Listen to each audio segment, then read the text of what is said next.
नमस्कार, AMV network देख रहे हैं आप। आपके साथ मैं हूं बबीता। खबरों की शुरुआत बड़ी खबर से करेंगे। लखनऊ से इस वक्त की बड़ी खबर आपको बता रहे हैं। एमएलसी यशवंत सिंह का निष्कासन समाप्त कर दिया गया है, तो बीजेपी में उनकी वापसी हो गई है। तो एमएलसी यशवंत सिंह पूर्वांचल आजमगढ़ चुनाव को देखते हुए निष्कासन को वापस ले लिया गया है। तो निष्कासन वापस लेने पर बीजेपी ने अब ये वापस ले लिया। तो घोसी से निर्दलीय तैयारी कर रहे थे यशवंत सिंह।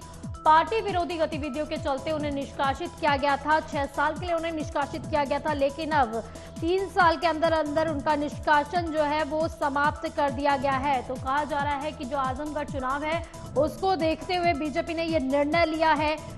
चुनौती क्योंकि काफी थी आजमगढ़ में, तो आजमगढ़ चुनाव को देखते हुए निष्कासन वापस ले लिया गया है। तो ज्यादा जानकारी के लिए हमारे साथ हमारे संवाददाता सिद्धार्थ प्रताप सिंह जुड़ गए हैं।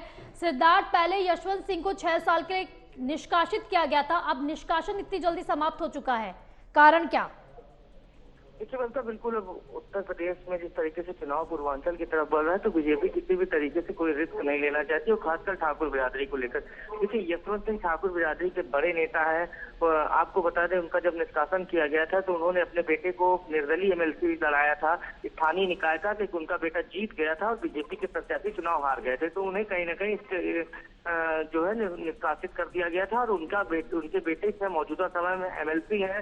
बीजेपी ये जानती है, जिस तरीके से खबर ये निकलकर सामने आ रही थी घोसी से वो चुनाव लड़ सकते हैं, तो ये लगातार इस तरीके से निकलकर सामने उनका जो प्रभाव है आजमगढ़ और घोसी में है। वो चंद्रशेखर आजाद नाम से ट्रस्ट भी चलाते हैं, तो क्षत्रिय बिरादरी में उनकी पकड़ है। और आपको बता दें, जो यशवंत सिंह है ये वही नेता है जिन्होंने एमएलसी पद से अपने इस्तीफा दे दिया था, और तब वहां से मुख्यमंत्री जी चुनाव लड़े थे और उसी सीट से विधान परिषद से गए थे। तो वो नेता है, कद्दावर नेता है। तो बीजेपी किसी भी तरीके से कोई रिस्क नहीं ले सकती है, खासकर क्षत्रिय बिरादरी को लेकर। देखिए, पश्चिम में बीजेपी के जो थिंक टैंक है वो समझ रहा है कि नुकसान हुआ है, और उस नुकसान की भरपाई अब कैसे की जाए ये बीजेपी हर पूरी कोशिश में लगी हुई है।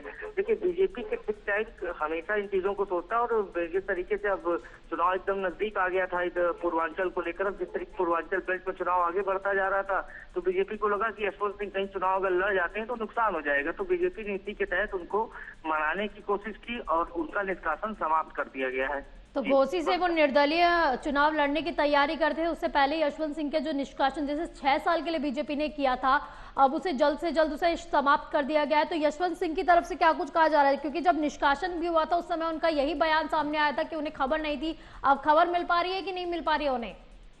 देखिए, अभी उन्होंने मीडिया से कोई बात नहीं की, थोड़ी देर पहले उनका निष्कासन समाप्त किया गया है। तो लेकिन एक चीज ये है, सबसे महत्वपूर्ण है कि बीजेपी की ये हर हाल में ये सोच रही कि किसी भी प्रकार से कोई नाराजगी न रहे।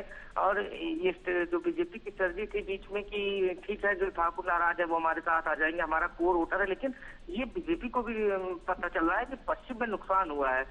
अब किसी भी तरीके से कोई रिस्क बनता लेना नहीं चाहती है बीजेपी, और इसी के साथ यशवंत सिंह हो। और एक झटका बीजेपी के लिए सबसे महत्वपूर्ण ये है कि जो उनके साथी थे जनसत्ता दल लोकतांत्रिक के राजा भैया, उनके जो करीबी हैं वो भी कौशाम्बी सुरक्षित से चुनाव लड़ने जा रहे हैं। शैलेंद्र सरोज उन्होंने नामांकन के लिए पर्चा खरीद लिया, तो ये बीजेपी के लिए नुकसान होगा। कुंडा और बिहार 2 सीटें, कुंडा और बाबागंज 2 सीटें राजा भैया पर काफी वर्चस्व है उनका, वहां से उनके दोनों विधायक हैं, तो बीजेपी उनको भी देखो सकता है मनाने की कोशिश करे। अब देखना ये है, बीजेपी के लिए काफी कठिन समय है इस समय। जिस तरीके से चुनाव नजदीक आ रहा है उस तरीके से लोगों की नाराजगी बढ़ रही है। अब देखना ये है कि किस तरीके से बीजेपी आगे क्या स्ट्रेटजी बनाती है। तो यशवंत सिंह को कोई फायदा नजर आ रहा है कि नहीं आ रहा है? घोसी से वो निर्दलीय लड़ने का उन्होंने ऐलान भी किया, लड़ भी रहे थे, तैयारी भी कर रहे थे, तो क्या कहा जा रहा है? बीजेपी का जो ऑफर है वो एक्सेप्ट करेंगे या फिर नहीं, या फिर घोसी से निर्दलीय लड़ने वाले, क्या लग रहा है अभी फिलहाल? देखिए, ये तो आने वाला वक्त बताएगा, कभी उनकी तरफ से कोई आधिकारिक बयान नहीं। एक चीज और बता दें यशवंत सिंह के बारे में, राजा भैया के काफी करीबी बताए जाते हैं। राजा भैया के काफी करीबी है ये राजा भैया यशवंत सिंह, ये एक ही ग्रुप, एक ही साथ के ही नेता हैं, और दोनों में काफी अच्छे संबंध है। अब देखना ये है कि राजा भैया क्या करते हैं और यशवंत सिंह किस तरीके से क्या करते हैं, तो आने वाला वक्त बताएगा। लेकिन सिद्धार्थ, एक मजबूती होती है ना कि जब जमीनी तौर पर हम नेताओं को देखते हैं, हमें पता चलता है कि यहाँ से वो ज्यादा स्ट्रांग है। तो घोसी में क्योंकि निर्दलीय उन्होंने लड़ने के लिए कुछ ना कुछ सोच के ये डिसीजन लिया होगा, तो क्या लग रहा है घोसी में वो ज्यादा स्ट्रांग है या फिर बीजेपी के साथ जाके वो ज्यादा स्ट्रांग होंगे? देखिए, मौजूदा समय में अगर आप किसी पार्टी के साथ रहते हैं तो उसका एक अलग वर्चस्व होता है और एक वोट बैंक होता है पार्टी के साथ, लेकिन उनका एक अपना होता है। समाजवादी पार्टी में वो भी रहे हैं, समाजवादी पार्टी में भी वो बड़े नेता रहे हैं और समाजवादी पार्टी में ठाकुर बिरादरी का उनको नेता नेतृत्व कर्ता के रूप में देखा जाता था।